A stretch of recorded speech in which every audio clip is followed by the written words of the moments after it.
El asesino del Zodíaco fue un asesino en serie que acechó el norte de California entre diciembre de 1968 y octubre de 1969.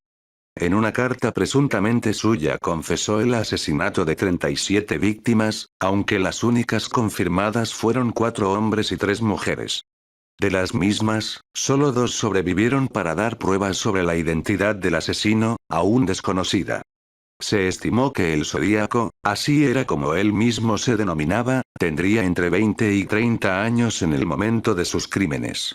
Que era blanco, corpulento, de pelo castaño, que tenía conocimiento sobre lenguajes cifrados y poseía una gran inteligencia. El Zodíaco atacó a las 7 víctimas conocidas en Benicia, Vallejo, Lake Berryessa y San Francisco entre diciembre de 1968 y octubre de 1969.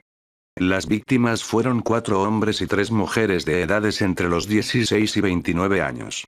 A finales de 2003 el caso del Zodíaco tuvo un impactante descubrimiento, ya que las huellas de la famosa carta del Zodíaco no coincidían con las huellas de Arthur Leigh Allen, el sospechoso principal del caso, aunque todas las pistas indicaban que era él. La identidad del asesino sigue siendo una incógnita.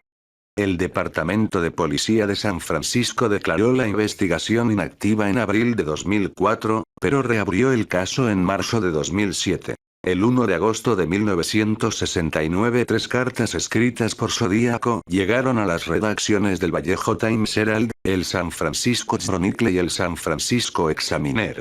En ellas, casi idénticas entre sí, reconocía los 3 crímenes e incluía un criptograma de 360 caracteres que desvelaba su identidad. Zodíaco fue muy claro. O las cartas se publicaban en primera plana o ese mismo fin de semana mataría a 12 personas. Los asesinatos, por suerte, no se llevaron a cabo, pero las cartas pudieron leerse en la primera plana de los periódicos. Conforme se observó al respecto, aquella amenaza conformaría únicamente la primera muestra dentro de una sucesión de alardes y chapuzas que, en el marco de un perverso juego del gato y el ratón, la vanidad del psicópata emprendió, aún a riesgo de dejar indicios aptos para conducir finalmente a su arresto. 34. 3 días más tarde, otra carta llegó a la redacción del San Francisco Examiner. Querido editor, este es el Zodíaco. Era el inicio de una carta escrita en respuesta al jefe Stills de Vallejo, el cual pidió más detalles para probar que era el asesino de Faraday, Jensen y Ferrin. El 8 de agosto de 1969, una semana después de que se recibiera el criptograma, Don Alibet y Arden, un matrimonio de Salinas, descifraron el criptograma de 408 símbolos. En él, no venía la identidad del asesino. Me gusta matar gente porque es mucho más divertido que matar animales salvajes en el bosque, porque el hombre es el animal más peligroso de todos. Matar algo es la experiencia más excitante.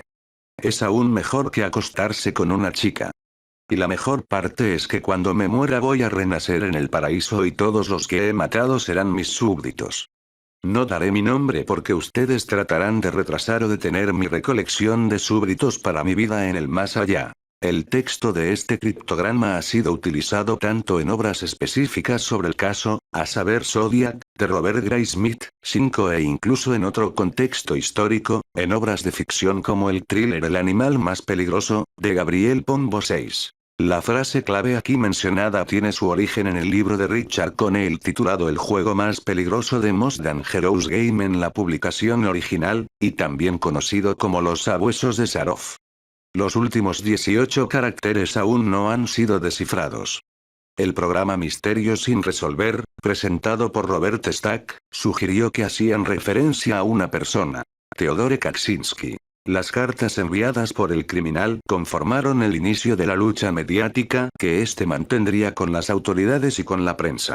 El remitente exigía que los comunicados fueran impresos en la primera plana de los respectivos periódicos, y amenazaba con que, en caso contrario, se vería en la obligación moral de tener que asesinar a una docena de personas escogidas por las calles al azar ese mismo fin de semana.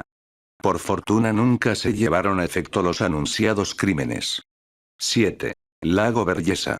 El 27 de septiembre de 1969, Brian Arknell y Cecilia Shepard se encontraban merendando a las orillas del lago Berryessa, en una pequeña isla conectada por una vereda arenosa a Duino Agridge.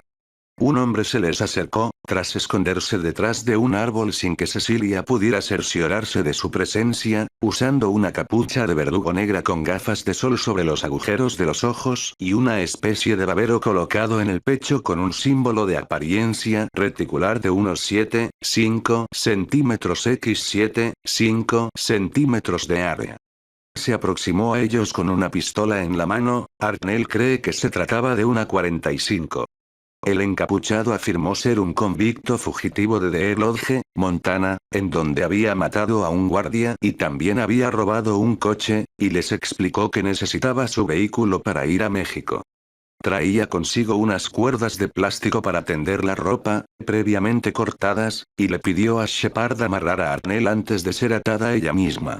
El atracador revisó los nudos de Hartnell y los apretó tras descubrir que ella los había dejado flojos. Hartnell creyó que se trataba de un robo raro, pero el hombre sacó un cuchillo y los apuñaló a ambos.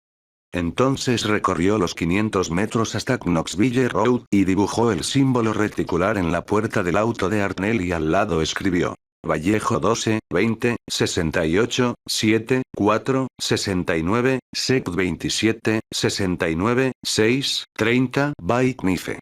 A las 7:40 p.m., el hombre llamó a la oficina de la mujer encargada del condado Napa desde un teléfono público para denunciar su crimen. El teléfono fue encontrado aún descolgado minutos después en el servicio de lavado de autos Napa en Main Street, por el reportero de Radio Cubón, Pat Stanley, solo a unas manzanas de la oficina del sheriff y a 40 kilómetros de la escena del crimen. Los detectives fueron capaces de tomar las huellas dactilares aún frescas del teléfono, pero no lograron hacerlas coincidir con las de ningún sospechoso. Un hombre y su hijo que se encontraban pescando en una ensenada próxima, descubrieron a las víctimas al escuchar sus gritos pidiendo ayuda, la cual fue suministrada por unos rangers, policías forestales, del condado de Napa. Dave Collins y Ray Land fueron los primeros representantes de la ley en llegar a la escena del crimen. Ambos oficiales se encontraban a corta distancia del sitio.